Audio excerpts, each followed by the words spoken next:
So first off, I'm sure you can deduce this, but this game is not connected to the internet. All of the notes that you're gonna see have been written by Coda. This was actually the first game of his that I ever played. This was shortly after I met him at a weekend game jam in Sacramento, where I grew up. I saw him working on this very level, and it was just so different from anything that anyone else was doing. So right away I was like, I have to be friends with this person. In retrospect, I think I was probably a bit too pushy, trying to get his attention. I was over-enthusiastic. But he was very gracious about it and very patient with me. And I cooled off eventually. Oh, feel free to skip over any of these notes if they're not doing anything for you. Nothing extra is gonna happen if you read all of them. Either way, to me they convey a sense of loneliness. I see this person who's filled with thoughts and feelings and beliefs and has no way to express them except as scattered and unheard voices in a game that wasn't meant to be played.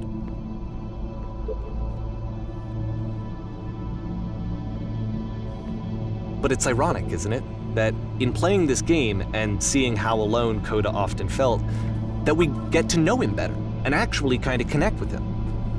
And I have to be honest with you, this idea is really seductive to me.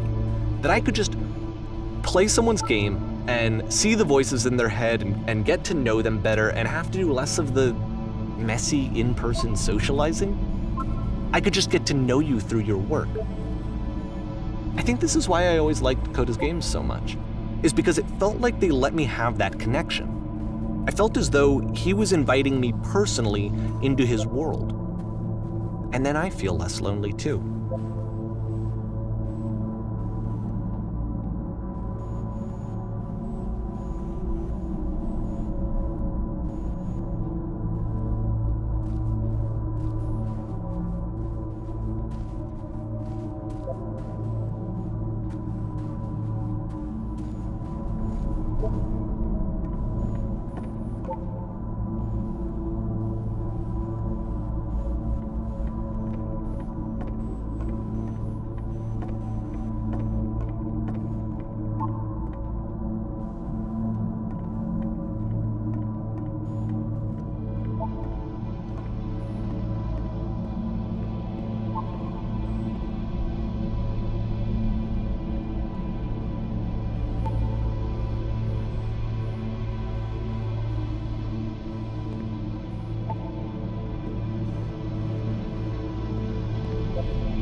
At the end of this level, we're going to see the puzzle again. And here, I'll tell you what I think the puzzle means. Each of these games represents an idea that was on Coda's mind at the time that he was making it. And the puzzle is a way of closing the door on a previous chapter of his life before moving on to the next one.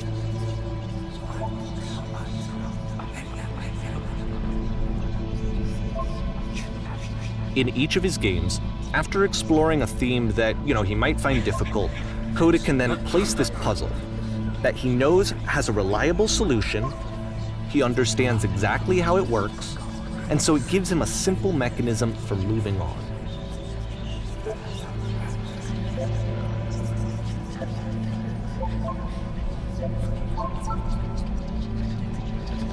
And because there's this dark area between the doors, a space between spaces, before you move on, you get to pause. Just for a moment, a few seconds to reflect on and let go of the events that led you here. To step back and connect the pieces together.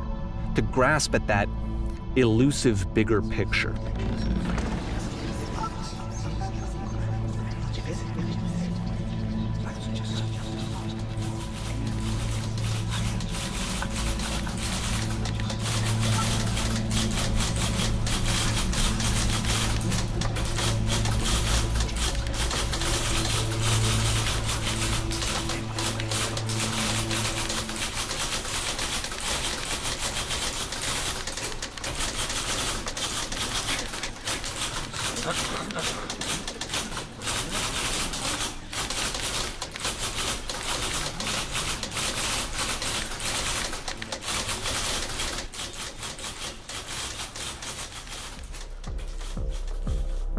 Okay, this one is tough. It's gonna kinda just spin its own wheels for a few minutes. Hang with it.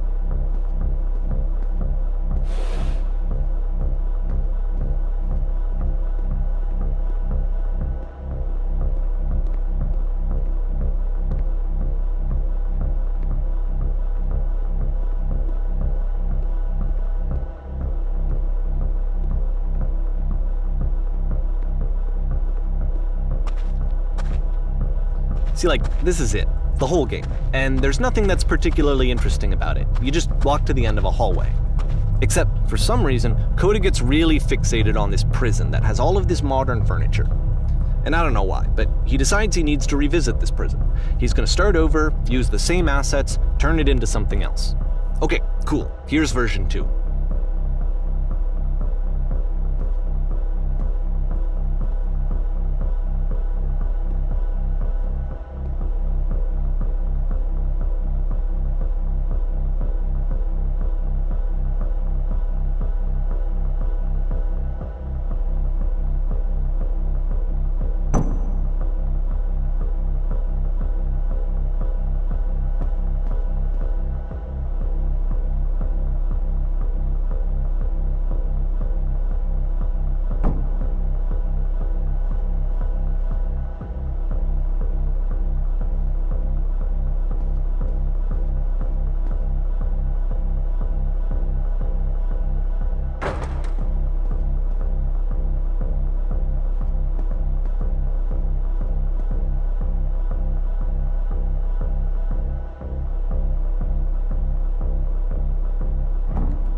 There's a bit more to this one, but still it's not really communicating anything. It's kind of just weird for weirdness' sake.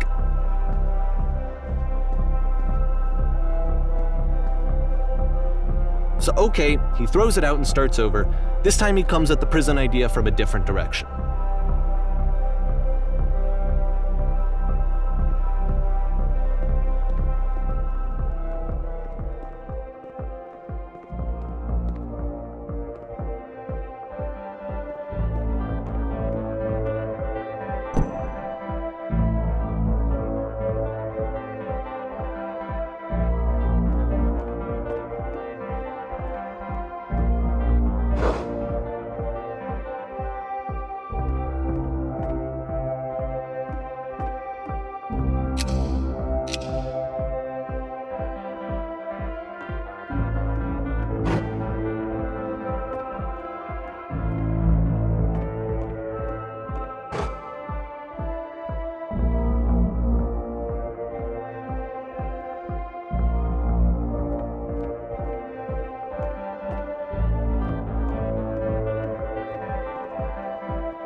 And of course, now the table is gone and you can't begin the chain of events to escape.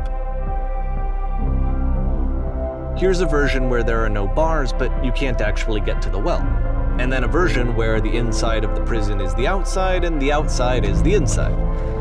Let me just blink you real quick through a few more of these. I mean, he really unloaded on this prison idea. There's nearly a dozen of them. Personally, I think it's awful to watch this, to see a person basically unraveling through their work. And for what? Like, at what point do you just go, maybe there are game ideas other than this prison that I could be working on? But Coda doesn't have that voice telling you to stop, that particular mechanism of defense against yourself. Without it, you just spiral. And so he keeps going and going and going and going and going, and then he hits on something.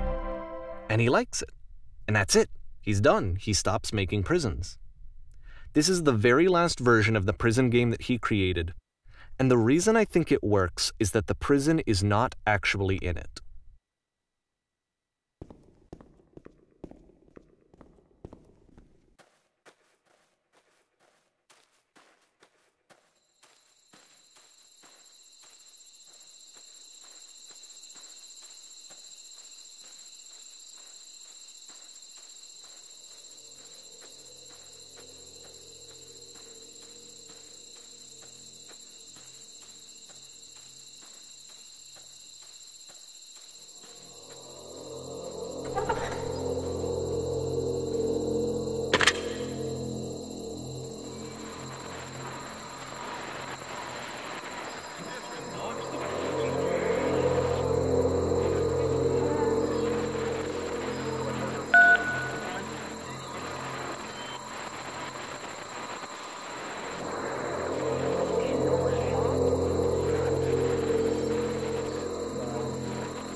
It's a conversation.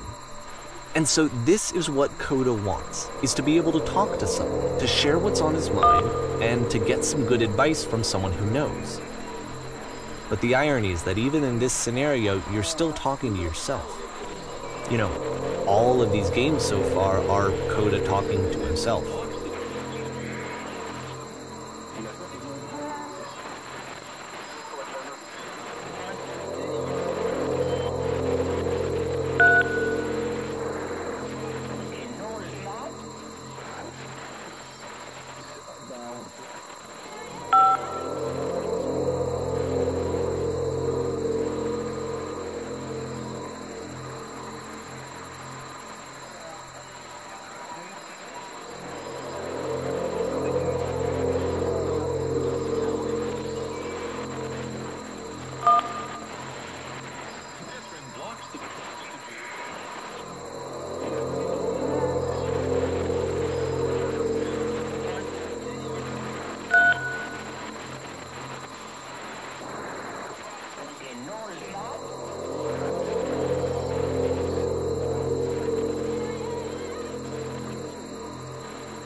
I can see why he considers this a fitting conclusion to the prison games. After all of the obsession and frustration, just to be told by someone you can trust that things are going to be okay. Wouldn't that be nice?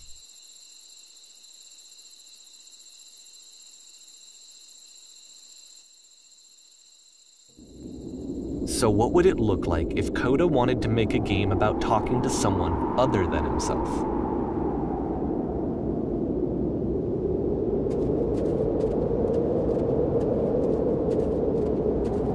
To me, this environment is meant to represent Coda's puzzle, with the two doors on either side and a dark transitional space between.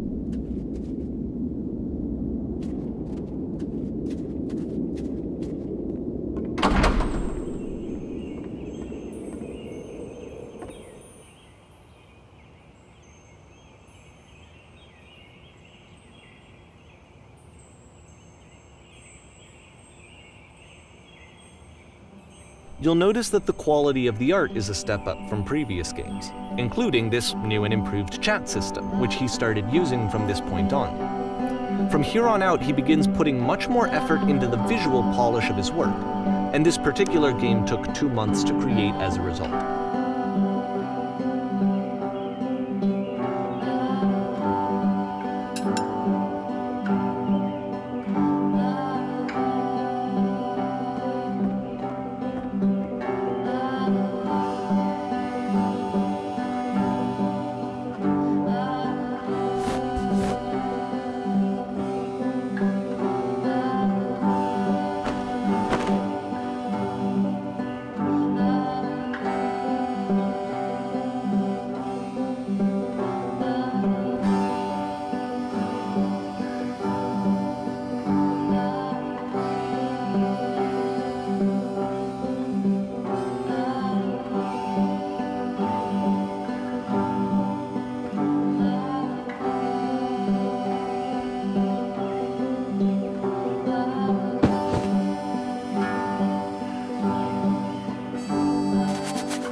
After the intense set of prison games, this house cleaning level almost feels like cleansing. It's the moment after a particularly difficult or traumatic experience where you just need to let it sit and digest inside of you, and eventually cohere into something meaningful.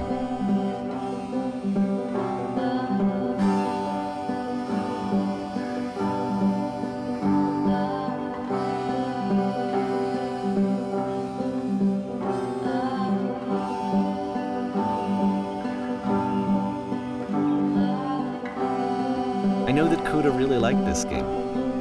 Of all of his work, actually, this was the only one that he called me up to ask me to come over and look at it. This was during a period of a few months where he was like grossly happy all the time, just walked around with a constant smile on his face.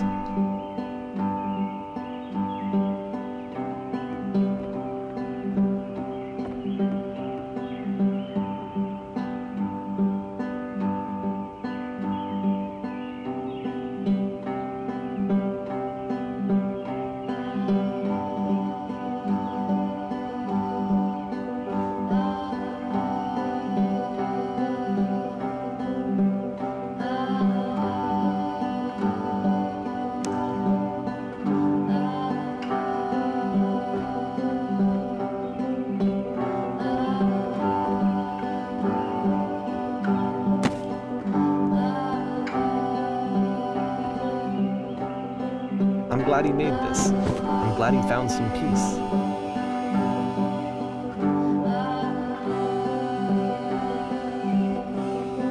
But, of course, it can't last.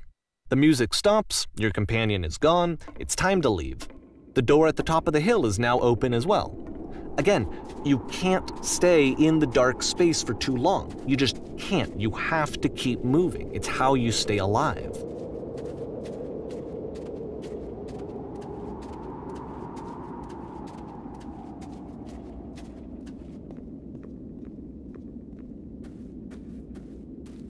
Which is the whole point of the puzzle doors, right?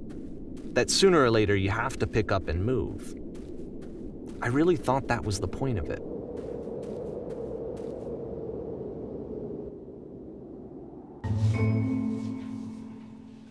This one gets a bit goofy.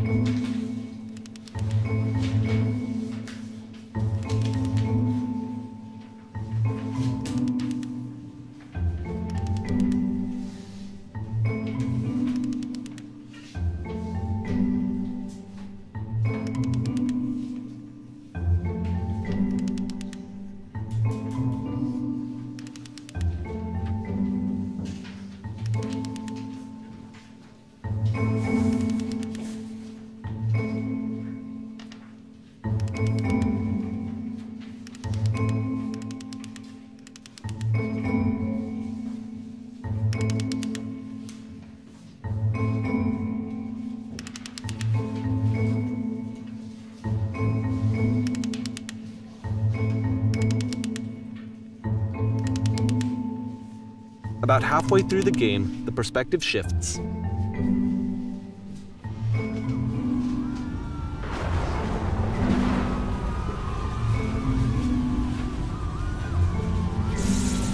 And you play as the teacher. And suddenly, you discover that your teacher is just as bigoted and afraid as you are.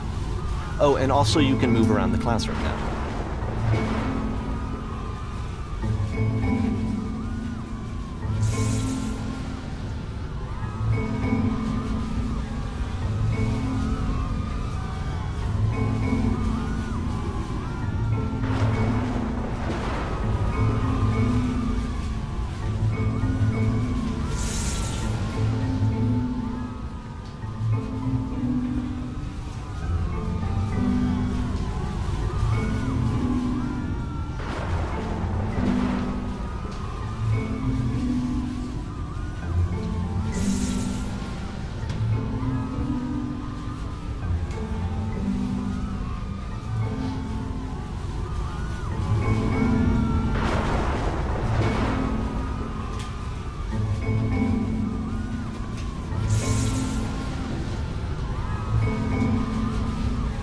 I fell pretty hard for this one.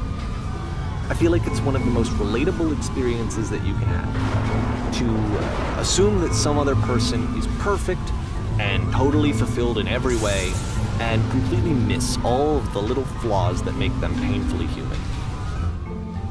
I think about this game a lot these days.